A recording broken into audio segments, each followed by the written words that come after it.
Hello friends, সবাইকে নমস্কার জানিয়ে শুরু করছি নীলিমা রেসিপির আরেকটি নতুন পর্ব।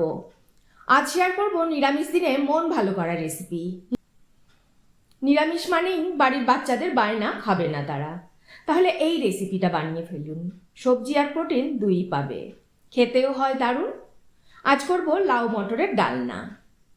এই রকম ভিন্ন ধরনের রেসিপিগুলো খুব সহজেই বাড়িতে বসে শিখে নিতে সাবস্ক্রাইব করে নিন নীলিমাস রেসিপিস চ্যানেলটিকে। আর আমার সমস্ত রান্নার আপডেট সবার আগে পাওয়ার জন্য বেল আইকনটা প্রেস করতে ভুলবেন না। লাউ মটরের ডালনা বানাতে আমাদের কি কি লাগবে দেখে নিই। 1 কাপ মটর ডাল নিয়ে নিয়েছি। লাউটা বেশ বড় বড় করে টুকরো করে নিয়েছি। 1 চামচ পোস্ত, 1 চামচ চারমগজ আর 8 থেকে 10টা কাজু একসাথে বেটে নেব মিক্সিতে। 1 চা চামচ জিরে গুঁড়ো নিয়েছি, 1 চা চামচ ঝাল লঙ্কা গুঁড়ো নিয়েছি ও 1 চা চামচ কাশ্মীরি লঙ্কার গুঁড়ো নিয়েছি। 10 থেকে 12টা কিশমিশ নিয়েছি। 3টে টমেটো নিয়েছি, পেস্ট করে নেব মিক্সিতে। আর লাগবে 2 চামচ ঘি। 1/4 টিস্পুন গরম মশলা গুঁড়ো নিয়েছি। নুন স্বাদ অনুযায়ী তো লাগবেই। 1 চামচ আদা বাটা নিয়েছি আর 2 চামচ চিনি নিয়েছি। আর ফোড়নের জন্য নিয়েছি 2টো তেজপাতা, 1/4 টিস্পুন জিরে আর 8 থেকে 10টা কাবাব চিনি।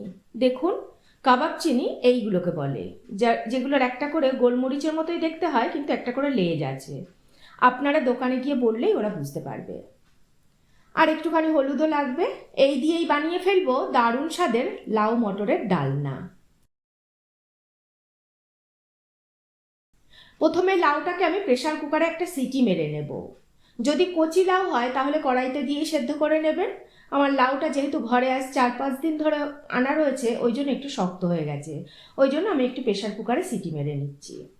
এদিকে মটর ডালটাও ধুয়ে একটু সেদ্ধ করে নেব। আর এদিকে প্যানে সর্ষের তেল দেবো 3 থেকে 4 চামচ মতো। তেল গরম হলে তেজপাতা, জিরে আর কাবাব চিনিটা ফোড়ন দেব। কাবাব চিনিটা ক্রাশ করেও দিতে পারেন। ফোড়নের সুগন্ধ বেরোলে এর মধ্যে আদা বাটা দেব আর সামান্য একটুখানি জল দিয়ে দেব।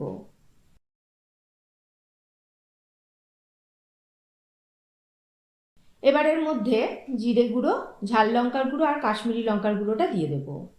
কষিয়ে নেব 1 মিনিট মতো।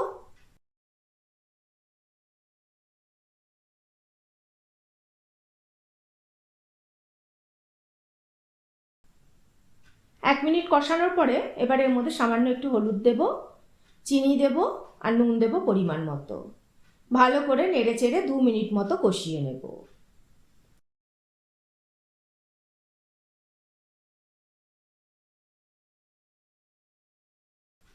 দু মিনিট কষানোর পরে তেলটা বেশ উপরে ভাসতে শুরু করলে তখন টমেটো পেস্ট দিয়ে দেব। নেড়ে চেড়ে ঢাকা দিয়ে দিয়ে কষিয়ে নেব 2 থেকে 3 মিনিট, যতক্ষণ না টমেটোর কাঁচা গন্ধটা চলে যায় আর তেলটা ভেসে ওপরে ওঠে।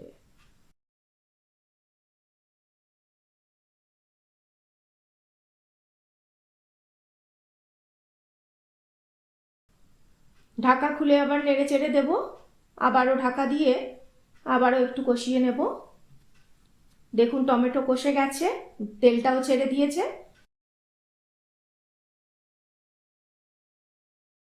এই পর্যায়ে আমি কাজু, পোস্ত, চারমগজ বাটাটা দেব আর বাটি ধুয়ে অল্প একটু জল দেব। সমানে নেড়ে চেড়ে কষিয়ে নেব।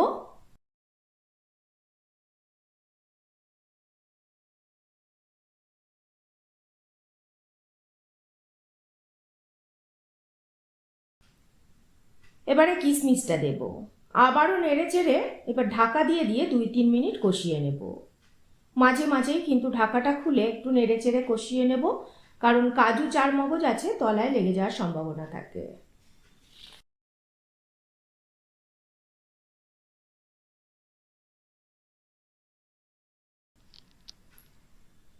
দেখুন, মশলা আমাদের ভালো করে কষে গেছে, সাইড থেকে তেল রিলিজ করা শুরু করেছে। এবার সেদ্ধ করা ডাল দেব।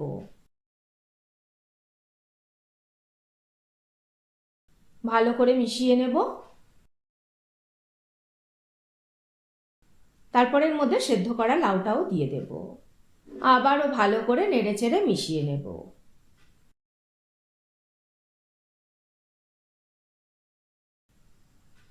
এরপর এর মধ্যে গরম জল দিয়ে দেব পরিমাণ মতো। যে যেরকম ঝোল রাখবেন সেই রকম অনুযায়ী জলটা দেবেন। ভালো করে মিশিয়ে নেব।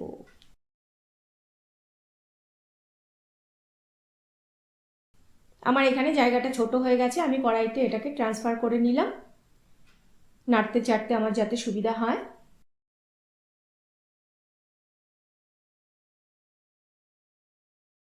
দেখুন ডালটা সেদ্ধ হয়েছে, অথচ বেশ গোটা গোটা আছে। এই পর্যায়ে আমি টেস্ট করে আরেকটু নুন আর চিনি দিলাম। এবার ঢাকা দিয়ে 5 থেকে 7 মিনিট ফুটিয়ে নেব।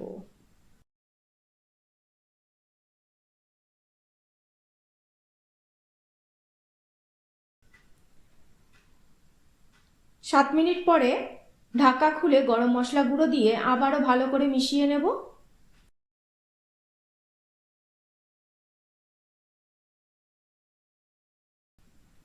এবার দরাজ হাতে বেশ খানিকটা ঘি দিয়ে ঢাকা দিয়ে স্ট্যান্ডিং টাইম দেব। ব্যাস, তাহলেই রেডি হয়ে যাবে দুর্দান্ত স্বাদের লাউ মটরের ডালনা।